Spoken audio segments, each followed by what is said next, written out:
Hi there, my name is Brooke Romney, and I am so excited to be with you at the I Am Mom Summit. I am passionate about empowering teens to live successful lives and helping parents find the tools to be able to help their own teens do that.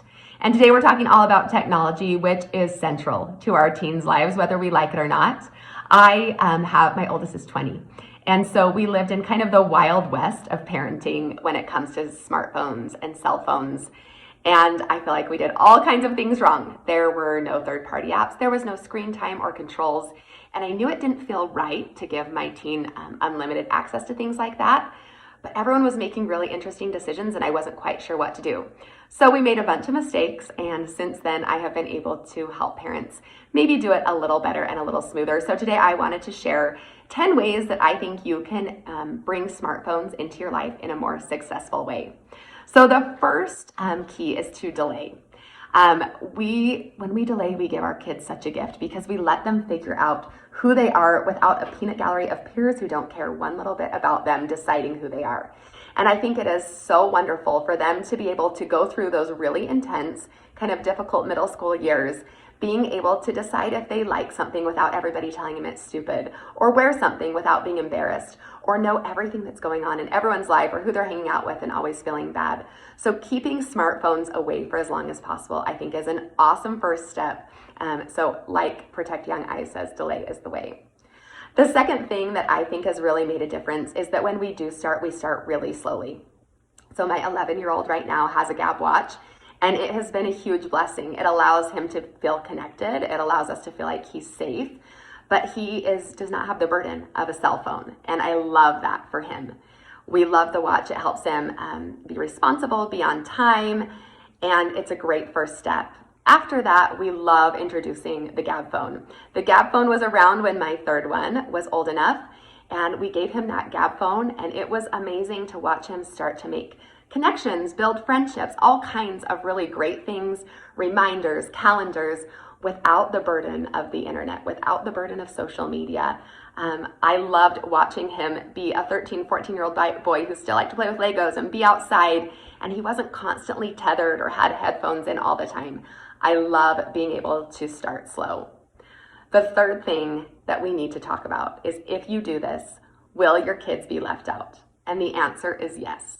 They really are. They're going to be left out of some really fun things, but they're also going to be left out of a lot of drama. They might not know the latest TikTok dance, but they also didn't watch TikTok pornography either. So being okay as parents that if we choose to go this way with smartphones, that our kids will be left out. They're left out of some of the good, but they're left out of a lot of the bad. And for me, that has always been a trade-off that's worth it. This allows them to develop some maturity and some moral courage, helps them decide who they are before the world of technology comes crashing down. When it does, and they feel really confident with who they are and what's important to them, then they're able to make decisions that are in line with their values, which is honestly priceless and creates kids with really great self-esteem knowing who they are. The fourth thing that is so important whenever you introduce a phone, and well before that, is to have open conversations about technology. And this isn't just like, when can you use your phone? How long can you use your phone? What are your time limits on your phone? These are bigger conversations. This is about personal health. You want to make sure that they get enough outside time, that their mental health is good, that they're connecting, that they're having time to be bored, that they're getting enough sleep. Those things are all incredibly important for our teens to feel good about themselves, to feel good about their day, to feel good about their peers. And we can do this before they even have cell phones by showing them by example. So for me to say something like, oh man, I can tell I've been on my screen too long. My eyes are bugging me. Or I better put my phone away. I don't feel like I've been outside in days. Like I need to go get some sunshine. Or something like, boy, like my work has taken up all my time on my computer. So today I've decided I'm not going to be on social media. I need time to connect. These conversations aren't just about no phone, no phone, no phone, but it talks about how life is so much better when you aren't connected to your phone. There's a lot of studies about how earbuds make us feel disconnected from people and cut off from the world, and that hurts who we are. It makes us feel not good about ourselves and not good about our life. So sharing some of these bigger studies and more important things where it's not just, I don't want you to have a phone because I want you to be miserable. It's, I don't want you to be on your phone all the time because there's so much life that's worth living. You want them to be healthy. You want them to know that you're on their side. Teach them that they are the master of their technology time and their technology time is not the master of them. Those are really important lessons that they can learn when they have a watch, when they have, a Gab phone, and especially when they have a cell phone. And you can model that in your own life by having those open conversations often. The fifth step for me is a very pared down cell phone. So this means a cell phone that doesn't have internet, no social media, no games, and you give this to them as kind of like a training wheel, seeing how they do with it. Can you use it for good? Are you managing your time? Are you using your school apps? This is a fun way for them to be able to start on group chats. You can have conversations about, that nothing you do or say online is private, making sure they are aware of that before they start sending pictures into a group chat or say something unkind about someone that might be screenshot and sent to someone else. This is a great way to have a little bit of a trial run with a cell phone, with a smartphone that works, but they don't have all the temptations and difficulties that come with a smartphone with all the apps on it. This is a great time to have conversations about your family agreements. Where can the cell phone go? I love the idea of keeping cell phones in common spaces, so they're not in bedrooms or bathrooms. They're definitely plugged into a parent's bedroom at night. These things are important, not because you want them to be miserable, but you know that there's a lot of things that can pull them down that are on a cell phone. And if we're using them out in the open, we're making sure that we're using them in the right way. And you don't want them to interrupt their sleep. You don't want them to take time from their homework. And so there's going to be times when we don't use cell phones and times when we have to put them away. So it's great at this point to introduce some family agreements. And then as an adult to be a great example of those agreements, that if you say no phones at dinner, that you don't have your phones at dinner. Or if you say we're going to have a cell phone free Sunday, that you also have a cell phone free Sunday. So those are really important as you introduce a dumbed down phone. The sixth thing I like to encourage is to stay super informed and very open. If you are giving your kids a cell phone, you should know what's going on with cell phones. Follow Protect Young Eyes. Chris has so many important and great reviews of apps and ways to make sure that your kids are safe and healthy on their cell phone. Talk to your friends about what's going on online, and especially talk to your kids about what's going on online. Make sure they don't feel like they have to protect you, but that you are there to protect them. They can tell you about something that was uncomfortable that they saw.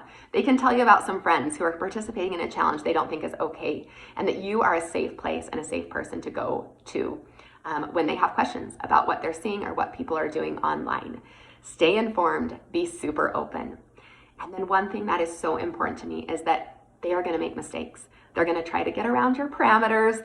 They are going to not remind you to turn screen time back on if you've had to take it off for some reason.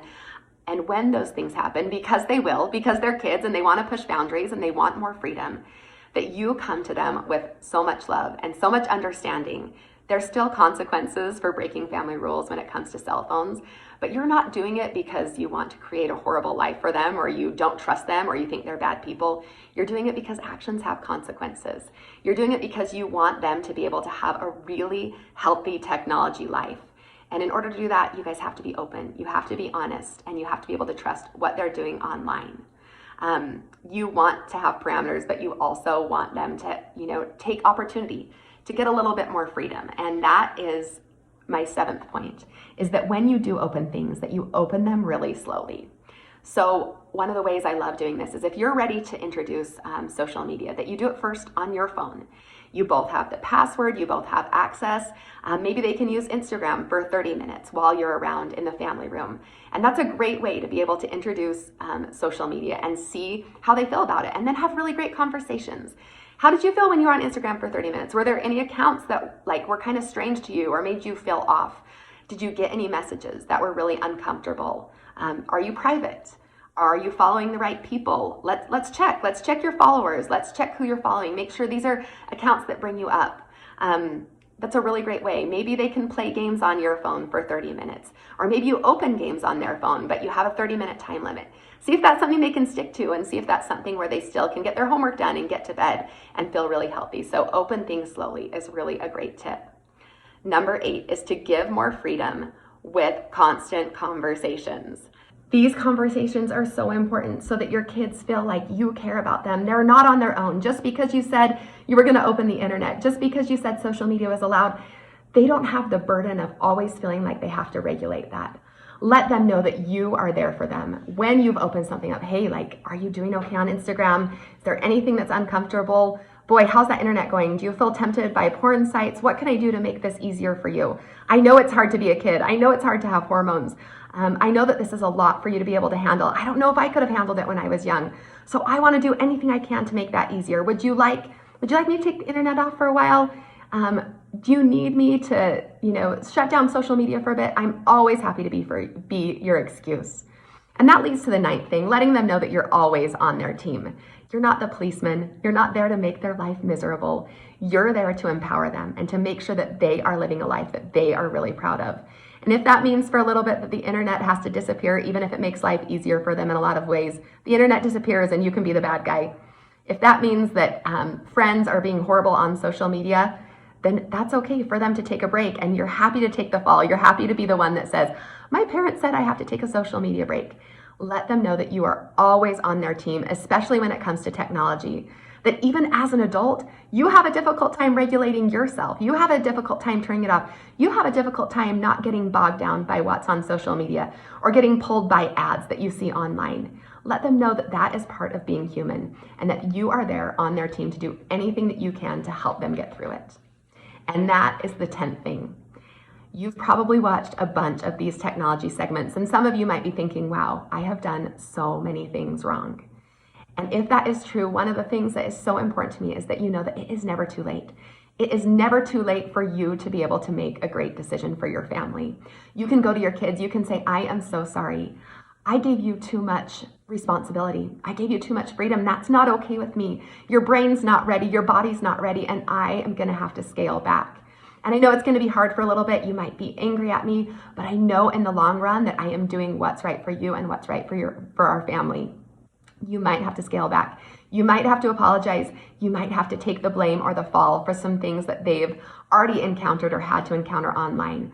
But the great part about being a parent is that you can do better. If you feel called, if you feel like there's something that needs to change in your family, you can apologize and you can do better. And it's hard, and your kids aren't going to like it, and they'll push back. But I know that in the end, they'll be really grateful that they had some boundaries and some parameters to help them live a more successful life when it comes to technology. I have been so grateful to be part of this I Am Mom Summit, and grateful to band with the other speakers who are so passionate about keeping our kids safe when it comes to technology. If you want to learn more about how to connect with your tweens or with your teens, how to be connected so that you can have these types of conversations so they can come to you when there's problems, I hope you'll join me on my Instagram, on my website. I'm at Brooke Romney Writes on Instagram, at brookeromney.com online. I published 2 books called 52 Modern Manners for Teens, Volume 1 and Volume 2. These books help teach kids and parents how to be connected, how to use social norms, how to be safe online in really small little bits of wisdom. And I hope you'll check those out on Amazon. And I wish you all the luck. I'm parenting with you. I still make a million mistakes, but I am so grateful for the things that I've learned and the companies that have allowed us to do technology better.